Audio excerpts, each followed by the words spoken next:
بەناوی خوای بەخشندەی میهرەبان بینەرانی ئازیز و خۆشەویستی ڕسەی زانایان سەلام و میهرەبانی خوای گەورەتان لەسەر بێ. خۆشحاڵ و شادمانین کە لە ئاڵقەیشتری بەرنامەی ڕچە لە خزمەتی ئێوەی ئەزیز و خۆشەویستدا دەبین. بەڕێزان، ئاڵقەی ئەمجارەی بەرنامەمان هێناوەتە ئیستانبوڵی وڵاتی تورکیا لە خزمەتی مامۆستایەکی زۆر پایابەرزی ئەوسا ڕێزدار جەنابی مامۆستا مەلا سەدرەدینی یوکسەل کە بەڕێزان لە ساڵی 1940ەکان لە تورکیا بەگشتی لە ئەستەمبوڵ بە تایبەتی دەورێکی زۆر باڵای هەبووە، جێی دەستی دیار بوو لە مەسائلی پێگەیاندن و تێگەیاندنی مامۆستایان و خزمەتکردنی حوزرە و فەقێیانی شەرعی. جا ئێوە لەگەڵمان ببینێن تا دوا ساتی بەرنامە بۆ ئەوەی سەربردەی جەنابی مامۆستا بزان بۆی کە ئەو کەڵە پیاوانە کە کورد زبانن لە هەر وڵاتێکی لە هەر کونجێکی ئەو زەویەدا ژیاون، دەستێکی زۆر باڵا و دەورێکی بەرزیان هەبوو بۆی کە خزمەتی ئاینە جوانەکەی خۆیان کرد و ئەو پەیامی پێیان بووە وەکو خۆی گەیاندیانەوە کۆڵیان نەداوە تا ئەو کاتەی لە دنیادا سەریان ناوەتەوە. جا ئێوەی بەڕێز و خۆشەویست تا دوا ساتی بەرنامە بینەر و بیسەرما من بۆ ئەوەی ئاشنای ژیانی ئەو کەڵە پیاوە بن کە چۆن پیاوێک بووە لە خزمەتی تێگەیاندنی و هەروەها پێگەیاندنی مامۆستا و قوتابیان ژیانی خۆی وەکمە و تواندۆتەوە و تا دوا ساتی تەمەن بەردەوام بووە لە خزمەتکردن. بینەرمان بن.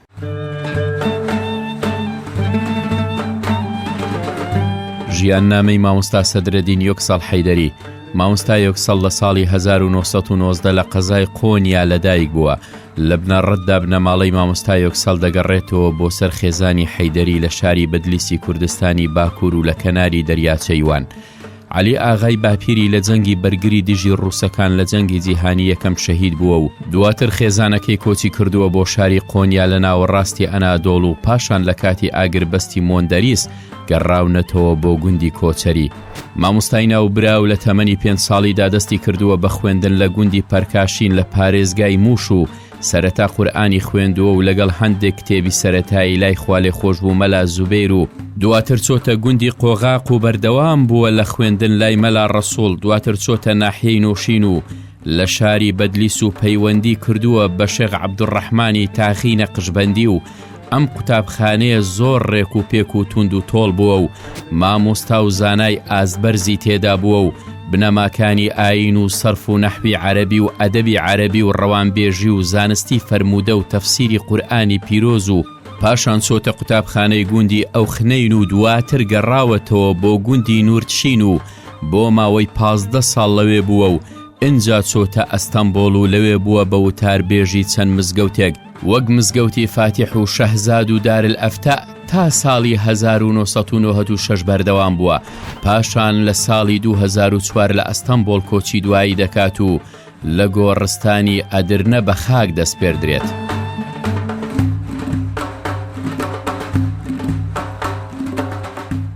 بەڵێ بینەرانی عزیز و خۆشەویستی ڕچەی زانایان دووبارە سەلامی خوای گەورەتان لەسەر بێ لە خزمەتی یەکێک لە کوڕەکانی جەنابی مامۆستا کە هەڵبەتە جەنابی مامۆستا سێ کوڕی هەبوون، یەکێکیان کەوە شەهید بوو و یەکێکی ترکێمە لە خزمەتیاندا دەبین ڕێزدار جەناب مامۆستا مفیدی ناوە. جا ئێمە لە خزمەتی ئەوەی خۆشەویستە دەڕۆینە خزمەتی بەڕێزیان بۆ ئەوەی زیاتر ئاشنا بین و پەڕەکانی ژیانی جەنابی مامۆستامان بۆ هەڵدەتەوە. مامۆستا جان سەلامی خوای گەورەت لەسەر بێ. ئەگەر پێمان بڵێ جەنابی مامۆستای ڕەحمەتی مامۆستا مەلا سەدرەدینی یوکسەلی حەیدەری لەکوێ لەدایک بوو سەرەتا؟ أصل خواه حيدريان بو مالبات حيدريان بو مالبات طويل أوك بدليسي بو الولاية بدليسي ده قضاي عبجواز ده جندي كوچري بو أو شاق ده أول ده أصل مالبات طويل وقت خلايا أول ده حرب عمومي ده عائلة وي كوچ كرنا أوكي كوچ كرنا قونيا يوان دران حكومات عثمانیان وان بجیکر لقونیا یوان درن در دوری قونیا و به خدا رحمه لی که ده 1336 دا و آوی هجری لأوکی لقونیای لولایت قونیای لقضای سرایون خاط دنیای اجدای یعنی 1920 زینی؟ بله بله بله بله زایناوی مولد آوی لوی بو بله پشت متارکه پشت کم حرب عمومی اول خلایی اول خلاص بو متارکه چی بو پشت متارکه زورین دیسا ولات خواه لوی مزون بو پرورده بو بله وقتی 7 سالی بو بابی خو هم داکر کو بابی وی نخوش کتبو هم داکر بو پشتی وی جبونا خواندن 2 سال پاشه جی جبونا خواندن شاندن گنده کی بابی او مامۆستا بوو؟ او مامۆستا نەبوو ئەما ئەو کەویدا ئەو کاڵکەوی ئاغا بوو ئاغای ئەو کەی بوو وی مالباتێ بوو عەشیرێ بوو بەڵێ ئەو کەی وان بوو ئاغای وان بوو ئەو ژی بە تەرەفی ئورس هاتە کوشتن دە محاربێدا کاڵکەوی تەرەفی ئورس هاتە کوشتن ئەو چا بەڵێ daha محاربێدا piştî wî çûne Konyayê li Konyayê hate dinyayê li evkê Sarayönü qezayê Sarayönü nahiya Sarayönü hate dinya 2 sal paşê ew bûn zıvirîne me welatê xwe wextê 2 salî bû îjî li welatê xwe perwerde bibû piştî ku 7 salî bû ku babî wî vefat kir 2 sal paşê jî ji bona evkê qeta ji bona xwendinê qeta çû لأوكي للدردورة بلانخ موش الموشي جريداي موشي قزاي موشي كان حب جندان دا خواند أول قرآن خواند بيشتوي قرآن خواند بيشتوي أول زار لشو خواندي أول زار لبا أوكي خواند ملازم بيري بركاشين بول بلانخي أول لبالي خواند باشي شو لأوكي كوغاك جندكي كوغاك بو ملكي ذهب جوره بو لوي نبي ملا رسول بو او زافاي خوا اوكي بو شيخ عبد الرحمن الطاخي بو كرد بون تاف كرد بون لباوي خوان بشكيكي باشي حتى اوكي حتى نورشين للنورشين مدرسة كي مازن هبو خوي مدرسة الشيخ معصوم بو او تف الشيخ نقشبندي بون خالدي بون تف اوجي حتى لوي بجي نبو صالكي جيت نبو شو ديسا زفري كوغاك بركاشين وان خوان برتري صالكي دنيجي ديسا زفري حتى النورشين بجيبو لوي خوان هێشتا ئیزدواجی نەکردیە بەلبەلە چوک بوو زارو بوو 12 سالی بوو 12 سالی بوو ئەو چاکۆ هەتە نۆرشێن ئەول 12 سالی بوو پشتێوی 13 سالی کەتە نۆرشین هەتە نۆرشێن ئیدی دیسات نۆرشێن ئیدی بجی بوو نۆرشێن ئەو چاک ئەو کە بوو سەیدای مەلا عەبدولباقی هەبوو ئەو ژە عالمەکی زامەزم بوو ئەو لەکوێ بوو لە نۆرشێن بوو نۆرشێن قەزایکی ئیبدلیسەیە ئەو لەوێ بوو دوی مدرسه دا چند حب عالم مزن هبو يعني او مدرسه زي مشهور بو عالم مزن هبو شيخ تقي الدين هبو شيخ عبد الباقي هبو سيداي ملاي مزن هبو ملاي مزن عالم كزا مزن فقيه كي شافعي زا مزن بو ضعف دايمغي او كيوي شهرتوي زابو او مدرسه دوان او بو مشهور بو ده تمام حتى ده الشامي دا او كده مدرسة ده تناسكرن لحلبي وان درانجي ده تناسكرن اف مدرسة دوي مدرسة دا بجيبو لبا اول اوكي خوان سيداي ملباقي او با شيخ تقي الدين خوان لوي اول خوان باشي قندكي اوخين هبو لوخين لويجي مدرسة اوجي لبليسي بو اوجي جريداي باوی طریقت گریدای نورشین بو خلیفه نورشین بو ایجا چولوی شیخ علادین هبو شیخ علادین جمر که عالم که زم مزن بو فقیه که شافعیان زم مزن بو نیسکت 20 حب اوکیه تألیفات هاویه تألیفات هاوان شو عربی دنویسان دارن چاک لوی یعنی کی تشتکی دنویسان دارن به عربی دنویسان دارن يعني زمان نویساندن عربی بود چون بوناوی خوی مدرسه بود بوناوی لباوی چند سال ما لأوكي ما لأوخين ما لوی لبا شعلادین خواند و لبا كروي مزن شيخ مزهر ابو لباوی خواند پاشي حتى زوري نورشن درس دا يعني زو اوكي خواه قداند كتابي خواه قداند كتابي ريزيد خواندانا اوی کتابی خواند دا ایدی دست بکر درس دا داویا خدا چو او که ئەو داویا کات تەمەنی گەشتە چەند ساڵ تەمەنی سەیدایە نیسکه تقریبا 11 سال 11 سال تدریسات توی دوام کرد پشت داویا خدا چو ینی 930 بەسەرێ بله چو او که چو حاول هبو لبایکان بایکان او قضا که ابلیسی بو گردایا ابلیسی بو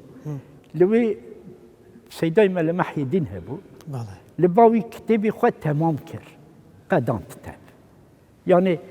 لوی کتابی رزید خونون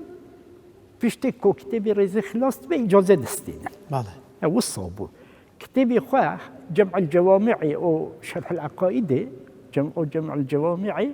لبا سيداي مال محي الدين خواند ئەو لەکوێ او بايكان بو او جي او فقيه كي معظم بو يعني مفتي بو او مفتي كي معظم بو يعني تمام جبونا فتوى دچونا بالي او فتوى خاصتنا دچونا بالي او چاو دچونا بالي اجا نورشين او كي يعني مدرسه كي زعما شو بدي زمان جي لوي مدرسه پرونده بو بدي زمان جي اول ده لوي مەدرسەشی پرونده زەخم بووە بل وصابه نهاجي ساحب مدرسه هنا لنورشين هي نهاجي ساحب مدرسه هي اجا باش ديسا زفري نورشين درس تدا كو طلبي ضعف بو بابا يعني طلبي وي دنوا شيخان داجي هبو دنوا ملاي دنيجي يعني اول مثلا كل جبابي مرا درس دانا پاشو هاتن جبابي من درس کردن بابا من درسی وان دا کو جوان تک در باس بو ئیجازەی وەرگرت مامۆستا بله لەکوێ وەریگرت باشه اول اجازه نستان دا دگوتا کسه يعني ملاكي تنه كو اجازه بده من وصا واسع ملاكي واسع تنه باشه سيد شفيق ارواسي هبو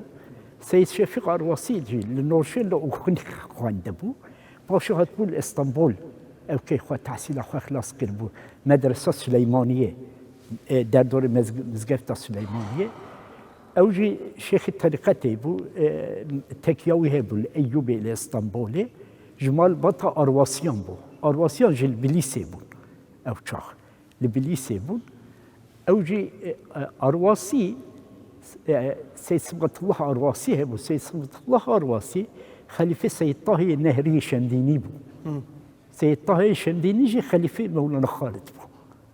خالد النقشبندي خالد شهر سوري بو جويد خاطا او كي سلسله جويد خاطا البال سيد شفيق ارواسي ستان اما كو مثلا درس دا ناوي وي كو خاطبو الساكرين در دور كردستان وان دران طلبه دهاتانا فقيه دهاتانا كو جواب من درس بستينه مثلا جوان يك عبد الرقيب يوسف هي لا اوكي لهوليري عبد الرقيب يوسف شي وصابو بله عبد الرقيب يوسف شي خط البابا من كو درس بستينه محمد امين ارهبو اوجي مثلا عن طب او كي سيدايك زعما زنبو اجا وقتی که کو او چاقشی کو خاطبو ناسکرین او کشی یکی شانده بو با بابی من قاضی محمد او که مخاباده او شانده بو بابا من بتکلیه وان بوان را چی بو باب چه علاقه هبو لگل او دخواستانا بابی من بخنه تمثیلجیه ترکیه يعني ايه مخابات او كي ممثله وي يعني بنا او كي وان سفيري وان لتركيا يبان بله وصاد خاصتنا او تشاك تيكلي ما بين وان دا شي ببو انتماء سياسي كوبو سيدا شلون لا روي كرداتي دستي هبو يعني او كي يعني قاضي محمد روان او كي تيكلي هبو بدي زمان را تيكلي شي بو وقت نورشين بو لأخين نورشين بو بديع الزمان رأيبو إجا كو بديع الزمان جي نورشين خواندبو تيكليا بديع الزمان إي نورشين ضعف جرينك بو ضعف هابو أو كيوان بديع الزمان ده كتابي خوادا ضعف بعصا أو كيتكا نورشين وان دانا شيخ عبد الرحمن الطاخي شيخ محمد زياد الدين وان ضعف تكا إجا بابي مرا ارتباط جيبو مراسلة ما بين وان دا جيبو مكتوب şeydana. Babam mektup dışandana, پرسانج بدی زمان تا تکرار ئێستا مامۆستا تەمەنی گەیشتە ئەوەندە لەکوێ دەژیا؟ اللي اوكي بو يعني اول ده كو مثلا كو مالبطه خو جبونا خوندني قطا جبونا هێشتا نەهاتوو بە ئەستەمبۆڵ؟ نا نەهاتوو. زاف درنگ خاطر اسطنبول ام حياتي دابونه وقتی کو خاطر اسطنبول آه. اس بچوك بو اس 3-4 سال بوم کو ام هاتنا اسطنبولي دبر ده اوكي بو كردستاني بو بابي من ایجا بابی من او چاق بدی از زمان راجی تکلیه وی چه بو مکاتبه مراسله پشتی ویجی چند جار دو جار او که وی بو چو باله چو زیارتا بدی از زمان جی چو ینی بێکەوە بوونە بە خزمەتی گەیشتووە. بله ایدنی جی تفسير بدي الزمان هي بعربي إشارات الإعجاز في ميزان الإيجاز أوي بدي الزمان بابي مرا أكربو قوتبو بابي من لعنقري وينشر كر أوي تحقيقاوي كربو أو شاق بابي من أوي نشر كر حتى بابي من تقريزة كل سروي هي عربي نفسان دي أو شاقي بدي الزمان الحياة بو تكليوي بدع زمان أو شاق زعف شيء بو ما بين واندا مراسلة شيء وحتى بدع زمان جي كتب يدخل رسالة يدخل بالتصحيح أخوة كان حب نسخة تصحيح كربو شاندبو بابا من أو شاندبو أو اللي من أو كو بدي زمان شاندية أوان أو كان شاندية أوان تأليفات أخوة كو تصحيح كريه تصحيح أو كريه باشو شاندية أو الأوجي اللي منه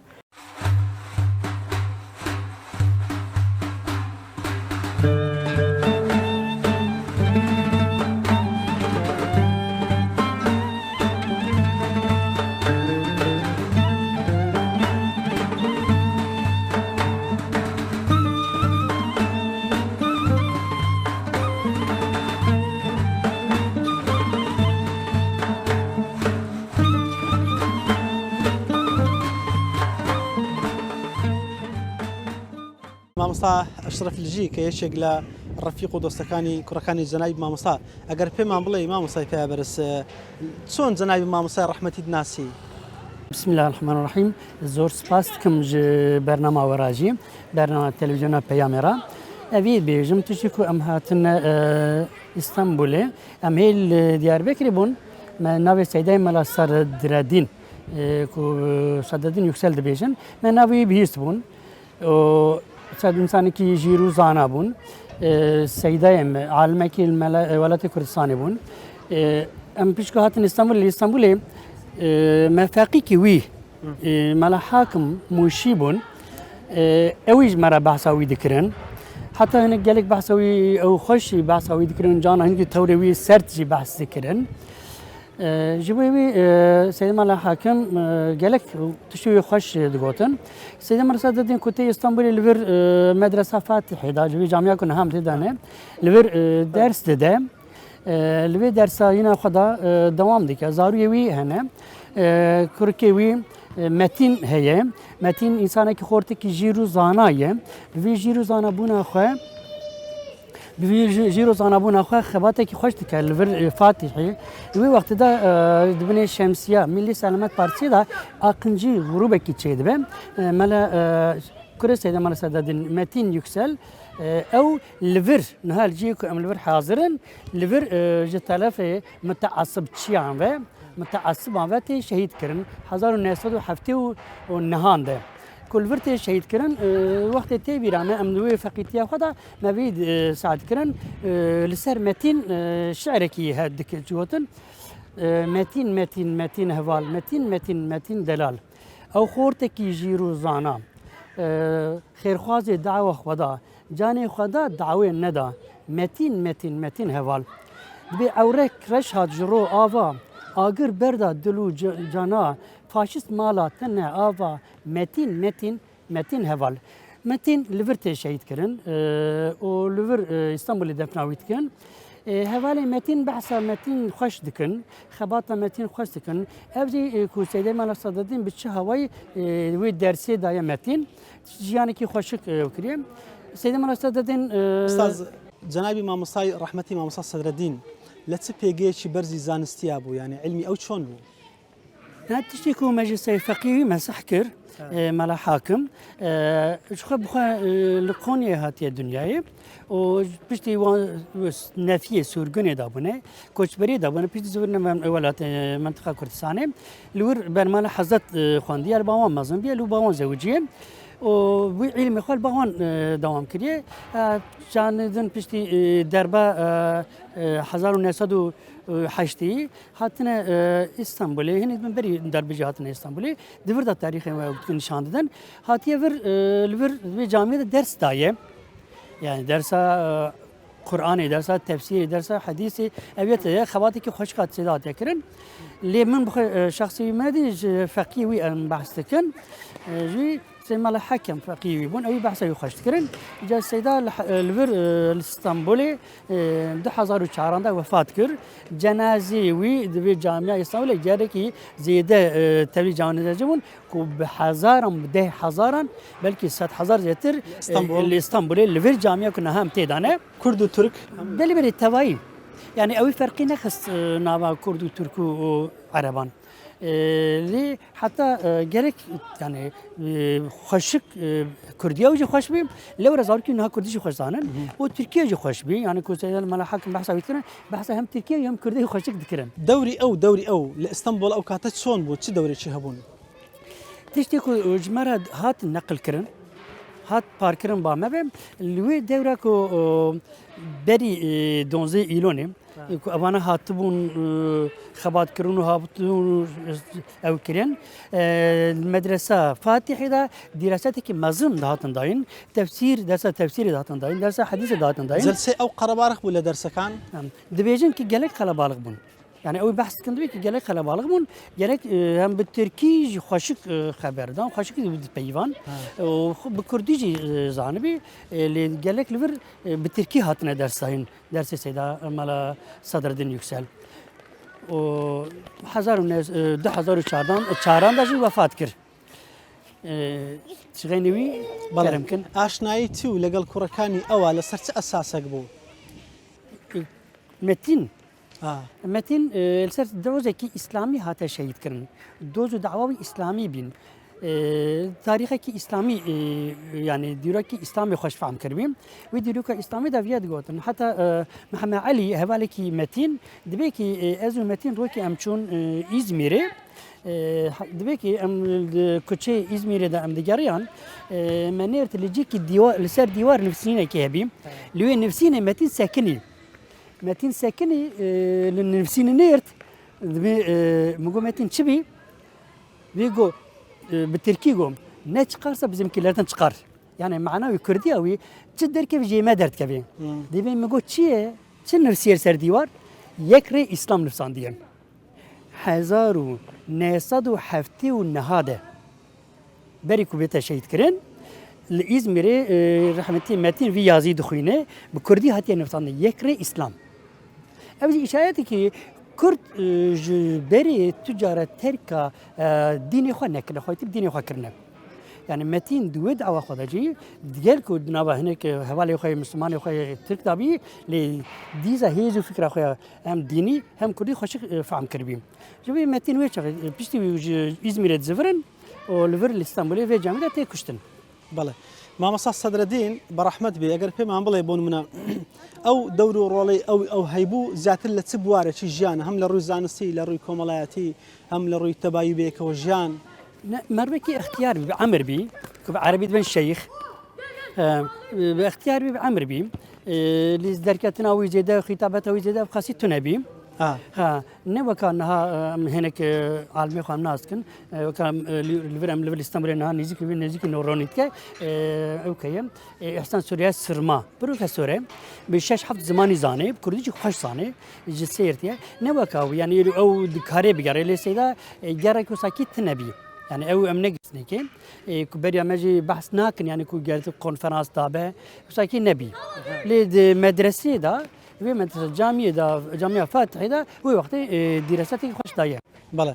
استعمل مزجوت إمالين. جناب ما مصل لشيء خطبة يهبوا لشيء وتاري دا. نه ما يعني نظامي نبي. أي. غير نظامي بي. ها يعني غير النظامي بي يعني نكو بأمر دولة درس نا غير النظامي كيف يعني مسامحة هاتن كرن يعني نها شو يرو مسامحة قسم جمرات كرن مسامحة هاتن كرن السيرفيس دا في هوي درس دان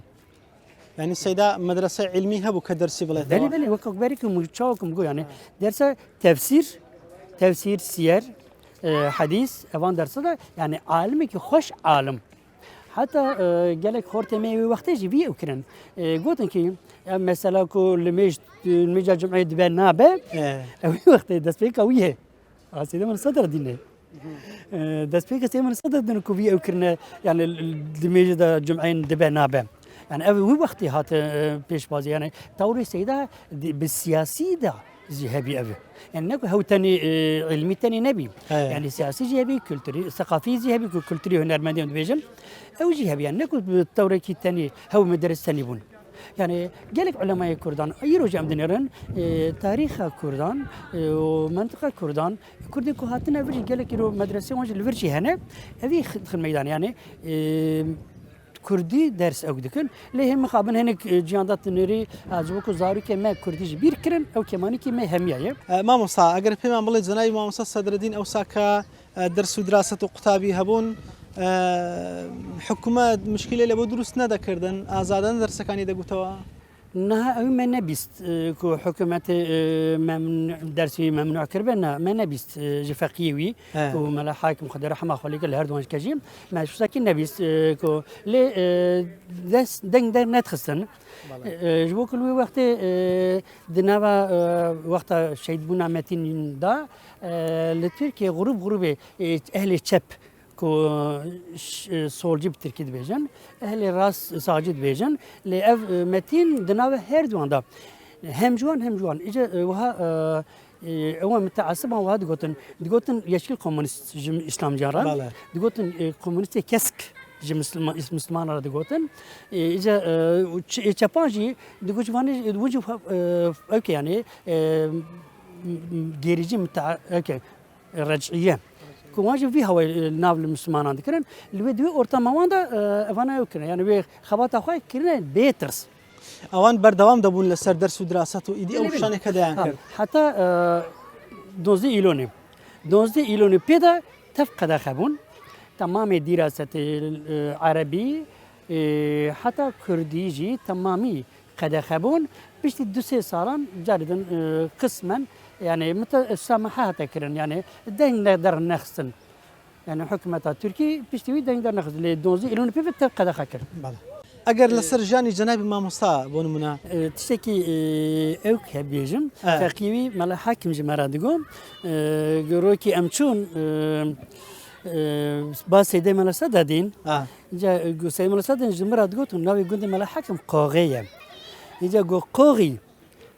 تجي دين جوران ديه يعني شيء كو قادرولي يكو قادرو الدولة دي يعني قادرو الدولة يقتن بو نظامي إذا سيدا جمرة دبي تجي دين جوران يعني غيرت دينه هو أريم أو تقولون جا دبي مجو نا بيجو هم جالي ملان أبني قوي وليفر برشلونة نمريم إذا هو قادرو قرت ونقز ده زي يعني وي قادرو نقز برشلونة نمرة إذا دبي أبيه ما يذكر دبي أم دحوشاوي دابون بورايوي باش يبون مبعوث دولتين بورايوي دبي الحوشي يبون دبي وصل لنرت قوي بعد كده فقيه خير مال حاكم بك هورها ها بني أبيه جديد دركت يم إذا توري وصل كيجي هبي يعني حتى أقول يعني وير ها أبي جديد دركت يم بوراي ياخذ بيجي هني التوري السيدة وسكي خش أو كهبونهم ليأخذ كان يعني إيكو زيادة بيرا هوالتي كربن يعني أبيكم مش سيداي مش فقيه مفانقرتنا تشيكو جماعة فقيه جماعة بعصوان كرن أبتشكي سيدا مالا صدر الدين حقا جي أو كوش برياوي لكوش بريا هاتية الدنيا لكوني هاتية الدنيا أولي جارد زفري كردستاني أولي فقيرتي دا ببابي تنبيه بباب مزم بيه لو داري مالا حضرت بيجن مالا خزنوي نا حضرت بيجن أوان الباوان مزم بيه لباوان زوجيه يعني زوجين الباوان مايا يعني جبوي أو هاتية يعني ژیانێکی زەحف زۆر و يعني زەحمەتێکشان پێمان دەڵێ سەیدا جەنابی مامۆستای ڕەحمەتی ژیانی پڕ بۆ لە زەحمەت بلێ زێدە زەحمەت یعنی بمچکوچێن یعنی کۆچبەری هاتێ دنیای پشتی کۆچبەری هاتە دنیای جارێدن زەڤرینە کوردستانی باو لوە وەفات کریە لوێ خزمەتچیە مالا شێخدایە بیە مالا حەزدە جوانە دەبێژن بەس هەر زانستی شەرعی خوێندووە بەلێ مەدرسێ بەردەوام بەلێ مەدرسێ مالا حەزت مەدرسێوان دەوام دکن بەڵێ هێژی ئانا ژیانە یا ئەو مەدرسێوان دەوام دکن لە مەدرسێ واندا خواندیە لێ بفەقیرتی بپەریشانتی بێبافتی یعنی حتا یعنی وساکی یعنی هەوکی غڵامی مالا شێخ وی هاواتیا حسابکردن لێ سەیدا دیگەل بیا بعلمی لەکوێ بۆ کات لەبێ لەکوێ دەژیا لە ماڵی شێخ لور باوام بیە لە باوام مەزم بیە بەڵێ لە باوان مەزم بیە لواوی دایە وی زەوجاندنێ يعني سيمن صدر واوي زوجانديه يعني جيانكي زور زحمتي لتمام مهاتيه كرن يعني التاريخ هم تمام بزور زحمتيه يرم عند نير شوم ديار بكري من ديار بكر مدرسه ديار بكر مديت وكا كوليج نهانا مدبيجن لدمك مد خواندن ما زيتون اكيد سي چار باري مد خوارن يعني ابجي جيانا ما هي يعني سيدي من هم لروي ماديه ولا روي معنويه يعني بعام يعني جاني زي قتبون يعني معنوي نعم تيربون لو تسمى معنوي تشكي بيرو باويرا منت بي ما تقول افتيرا مية يعني محاربه نذكر انا وصار نا لي مادي ده راست كمان زيده هبي شوشتن كمي جل كمي يعني مدرسه زيده زور زحمتيه وان زيده هبي يعني انا تبونا وكا قولجان يعني بو خوش بونا وكبنا يعني سيدي مال الصدادين تشتيكم من جفقي ويقرت مال حاكم خضر رحمه الله هردوان كجيب جيانا ويا ساكي بزور زحمتي او كده جا حتى زاركي خواني فر لفر زاركي مزن بون اكبون جا شكركي هات كشتن بركي جي درباسي اوروبا ولا امريكا مفيد لفره برهمو اثر جنابي مامۆستای ئەوەی کە توپی ئاشنابی يعني وي وقتي نفسيني وي هبون قزاتان حفتالر اوكي عفوا درجيه دا نفساندن كوفاران دا يازي وي هبون کوردی تورکی بالتركي نفساندن كردي نبي يعني كردي از راس ناتمه كيف مش كوري يراتي خوش كردي خبر ده يعني مفيد خوش كردي خبر كيف كردي يرا خوش تيم يعني كوساكيه جياني كوساكيه جانا ما كردان تبسايه قالك هاتنا يعني او من جيشتني نجيشتني نظام درسي ده اي مامۆستا بحث علماء بني اسرائيل كر اول او كرم قاشي جاردم واربين يعني قلت في نكن يعني دماكو من جوي كلك هرم كو كمل ما ايروين يعني راس دقو في حرام نكن لي روجدن جردتنا تبر رودنش بيرا رودنشتن چاي وات خور خورني وات خورن جابو سبب مفيد ويهات جا جبوي كلك التعبيه ما كردان زيده بيه لازم ويس باستكم قالك الشاب مبورا قالك كيف مجوارات كون يا خويتي الفي تاريخ اخو امكن الفي ديروك اخو امكن لازم مجمره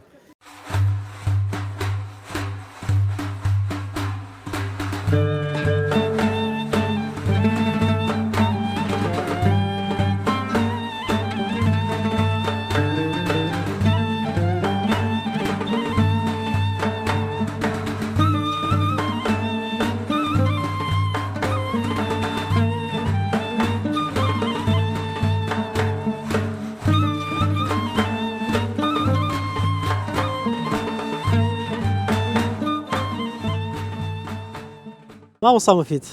ئەمە تا ئێرە ڕۆشتین کە جەنابی مامۆستا عیلاقە و پەیوەندێکی پتەوی لەگەڵ شێخ سەعیدی نەورەسی بەڕەحمەت بێ هەم لەگەڵ جەنابی قازیە درێژەی پەیوەندێکی ئەوان تا کوێ چوو عیلاقاتی ئەوان تا کوێ بوو علاقه وقتوان هبو اما تركيا ضعف اوكتكرا تزيق تكرا حكومات لسر بابي من ده وقت چلان دا چلو پنجان چلو ششان دا چلو هفتیان دا يعني معامله ضعف اوكتكرا يعني بابي من اوكتكرا جبوناوي خوشات شو حكوماتي چند سال چند حب گندان دا گرا لوی درس لوان گندان جي درس جدي دا إجا اوك بو حتى اوشاك شيخ محمد عيسى هبو شيخ محمد عيسى للشامي اوكي تمثيله اوكي او تكرال ايش قاضي محمد عيسى محمد عيسى محمد بابي شيخ محمد عيسى اوجي خليفه نورشيني بو خليفه نورشين شيخ محمد زياد الدين بو شيخ محمد عيسى هاتا اوكي هاتا نورشيني هاتا تركيا نورشين ببام بمرا اوكر او دخست باب مبرا شامي جو بمرا ورا شامي بجيب بلوي درس بدا مدرسه تشيك اجا ام ابي فعاليات تكليا ماجي باوكرا دوام بك بله قاضي محمد اوشاخي خراب نبي اوكوي قاضي محمد اوكبه دوام بك بابي مجي اوشاخ خاص اما شيخ معصوم خويه مدرسه شيخ معصوم نهشت جو درس طلبان بدا لها اتناهلم يعني تعلمير لها راكر دویم او که ولات دا لکردستان دا تعلمی راکر بدست تعلم پیشوا دچه درس زاری ما بده درس لها خلق واندران بده لها بسکنه از خیزا خودت متگو و ساچه بو ایجا بو زوایی ویل نورشنی دی سکنی پشکه وقت دموکرات پارتی دا پشکه راحت بو اوك يعني اوقات تزييق خفيف بو ايدي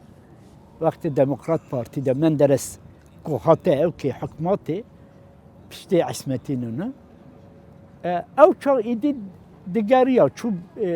دجار شو با بدع الزمان زيارتيا بدع الزمان وان ايدني يعني مدرسة دنيجي زيارة وان دكرا اما ضعف طلب دكرانا كل بابا من بخونن پاشی او چاق درنگ عسکری کرد در ترکیه عسکری مجبوری بیه عسکری کرد وقتی عسکری داجی دیانت ریاست دیانت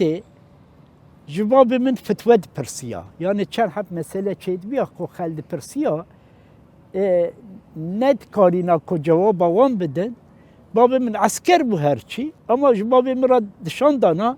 او سواله کی هي تذكاريه و جواب وان بدي او شاق وصا او تكرا يعني ديانات ايجاد كان حب سوباي تركيا يجي ضباط تركيا يجي كو ساكر بون باب من او حال سر علمي او كي هي عالمه كي مزنه او كاد تشد صلاتي بو لتركيا من درسه بو شاق وقت عسكري كر من درسه بو او شاق ديمقراط بارتي يعني خلق بارتي كاتبو جي حكومتي جي اقتدار كاتبو انتخابات هندا كربو بينجيان دا جي بينجيان حتى شيستان ديمقراط بارتي حكومت الديمقراط بارتي حزم لي باسي اوكي جنابي سيدا ما مستا كي هات اسطنبول ايش اول اسطنبول شي بكم باشي د بينجو حشتي دا كتا جبونا مفتيتيه اوكو امتحان تشيبو اوي قداند بو مفتي بابا من لا بايقان قزاكي اي سيرتي يا هما تنشتا بليسيه لوي بو چندكي لوي مفتي تيكر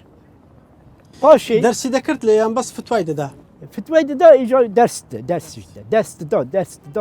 درس دوام كر باشي مفتي تي دف بردا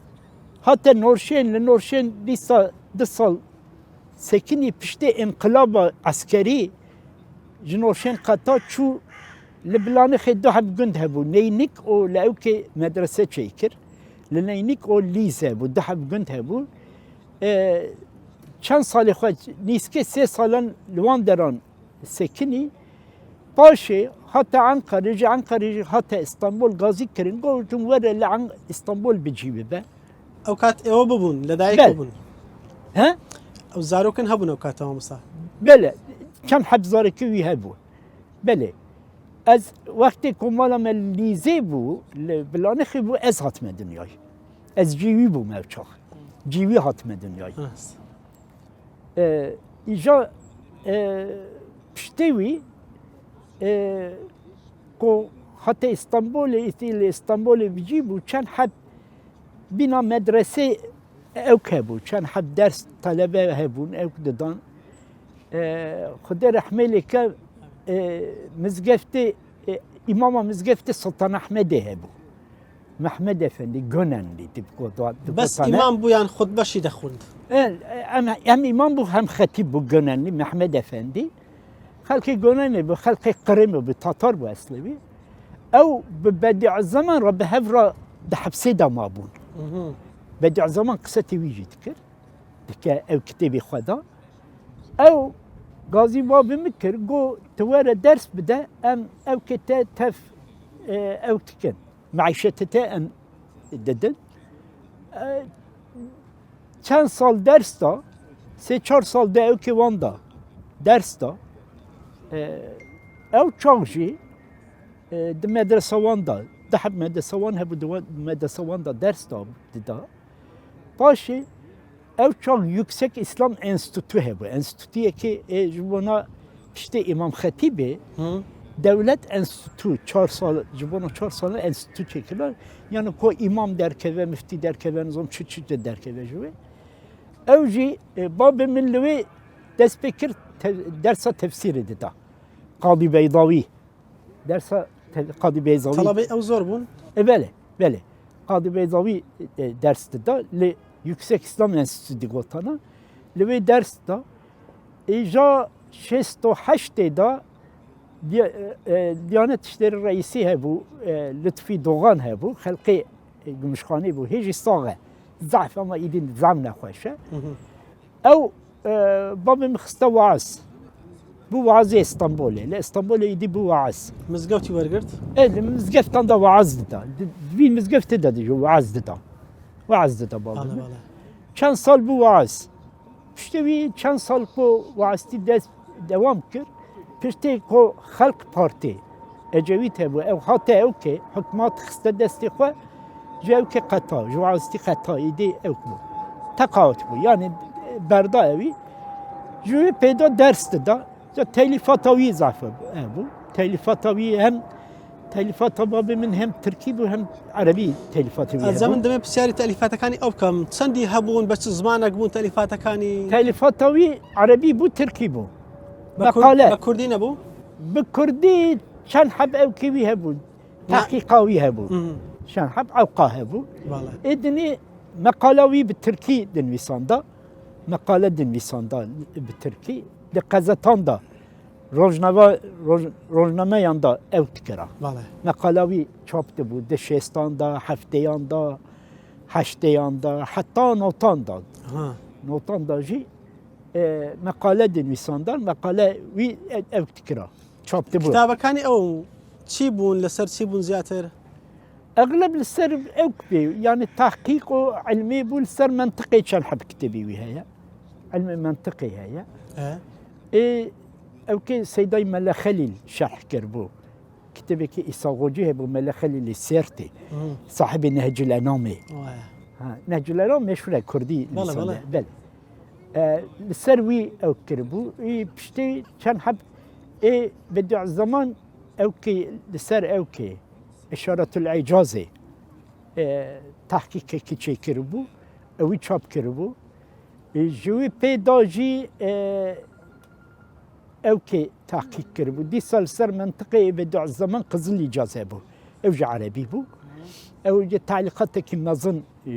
dirêj jê ra çêkir. Ew hên çap nekiriye, me hazir kiriye. Ji bona çapê hazir kiriye ez ê înşallah ew wî çap kim. Yani dawiya xwe da êdinê mecelle ehkam-ı adliye hebe wextê Osmaniyan da hukuk-ı medenî bû Arabiya wî tahkîk kir Arabiya wî li ser Arabiya wî haşiye nivîsandî bû ew kê li ser İmam Suyutî kitabekî İmam Suyutî hebû Şerh-i Sudur bi şerh halil mevta fil kubur ew wî tahkîqa wî şerha wî kir ew wî çap kiribû çend heb kitêbê Qısasül Enbiya hebû Abdülvehhab Neccar ew jî li ser wî şerh nivîsandibû şahneyê çend hebê dinê kitêbê Erebî ji xeynî wî kitêbê wî Tirkî hebû Dîwana Mevlana Xalid tercüma Tirkî kir hem Farsiya wî hem Tirkiya wî çap kir ew çend sal evvel îja li ser ew kê çend heb kitêb li ser ew kê nivîsandibû محمد عبدو ورشيد رضا لسر ردوان يعني المدافع لسنتي ومن أفكربو أوان بتركي نويسان دبو جغيني ويجي كان حد كتبي وي تركي هنا يعني كان جلت كتبي وي تركي هنا او كتاباني تبع ذكرانه وخلق استفاده اللي كان بويكا إن شاء الله. راجبت إن شاء الله باش لسر بشكل ديوانا أو كيجي خبتي بو شيخ أسعد إربيلي أو جي شاب نبيه لبرنامج داهي اواني كما ونتابعان كدزنو سكان بل ما أوان حاضر كريه إن شاء الله نيزك دائما شاب كنا ان شاء الله دست خوش بي إجا إسطنبول ضعف درس ده يعني اه درس مفتيان و إمامان ده داتنا درس تفسيري درس شرح العقائد به درس كتاب الدني به يعني حتى باب من درس او كي جدا مثنويه فارسي مولانا جلال الدين الرومي اوان جدا ديوان مولانا جامي اوان جي يعني فارسي جدا جدا اما ادني كتاب علمي مختصر المعاني به ليرة كسبوا بزماني فارسي بخوني بل تركيا او تشوف فارسي جدا يعني بكردي طلبي هبون بله بتركيش هيبون فارسي هيبون فارسي جايبون بله ببردوام بله ما مستا اجازه ددا اجازه زانستي يعني بس درسك يدغ تو درس ده درس ده تسن سال او مدرسه جناي بمستا بردوام بو حتى نوتوش ششان درسوي دوام كر نوتوشش بله يعني نوتوش تقريبا كان سال ما مساي برز بس درسي قتوا يعني لإسطنبول çıl sal ama derste. Niske çıl salan İstanbul derste. Avul da şu velat Kürdistan'ı derste de. Talebi yüzahbun. Hatta müfti naha diyan reis-i diyanet tiji. Babamın tefsir tıkanda. Reis-i diyanet Ali Erbaş. Babamın keşaf tefsirin keşaf tıkanda.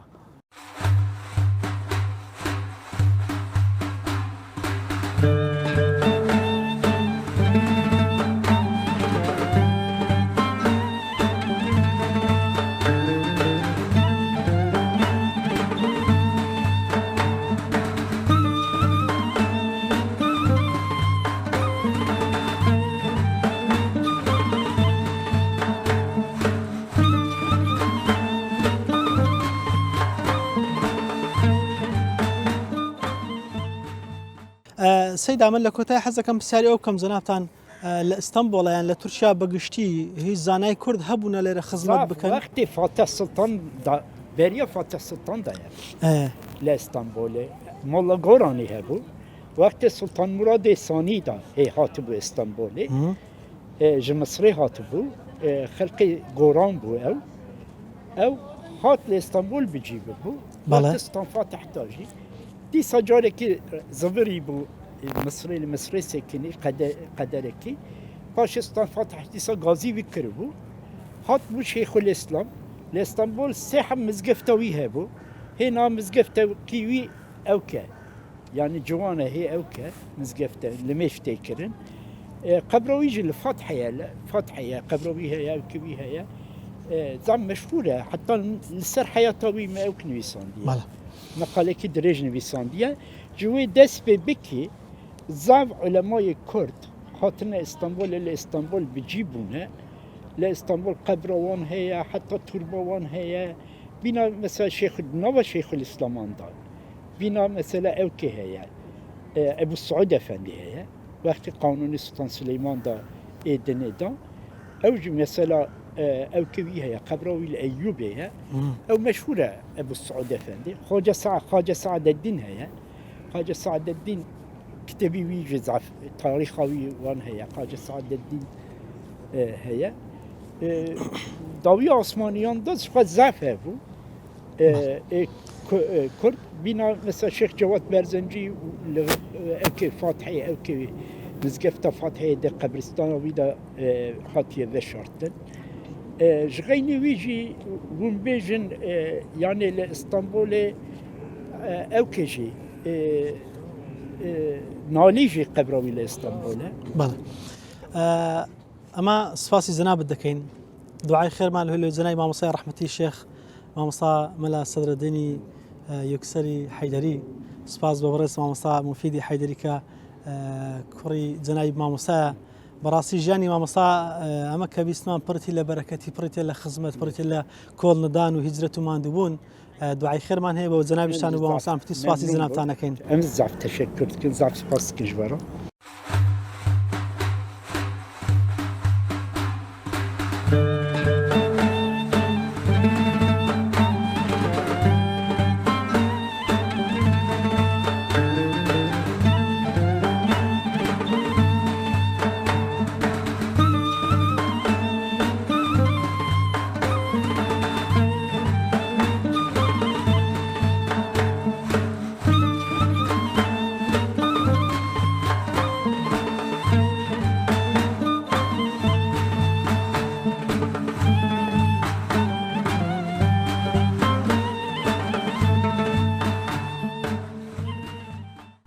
بەڵای بینەرانی ئازیز و خۆشەویستی ڕسەی زانایان ئەوەی بینیتان تاوی ئەڵقەمزاری بەرنامەی ڕچە بوو لە سەرژانی زۆر بەڕێز مامۆستا مەلا سەدرەدین یوکسەل ئەلحەیدەری مامۆستای پایبەرز دوای ئەوەی کە لە باکووری کوردستان لەدایک دەبێت ژیانی پڕ دەبێت لە چەرمەسەری و هەروەها کۆچ و کۆچبەری لەسەر ئەوەی کە بتوانانی پەیامەکەی خوا بە جوانترین شێوە بگەێنێ. مامۆستای پایبەرز کۆڵی نەدا بۆی کە هاتە ئەستەمبۆڵ تاوی ژیانی خۆی لێرە بەسەر برد وەکو مۆمێک بۆ پەیامەکەی خوددا توایەوە تا بتوانانی خەڵکی دەوروبەر لەو علم و معرفەتی هەیەی کەڵک و سوود لە ژیان و زانستەکەی ئەو وەربگرن. مامۆستای پایبەرز لە ساڵی 1920 لە باکووری کوردستان لەدایک دەبێت و لە 2004 لە تەمەنی 84 ساڵیە لە ئەستەمبۆڵ تەمەنی بە کۆتا دێت و ڕۆحیانیتی دەگەڕێتەوە بەربارەگای میهری خوای.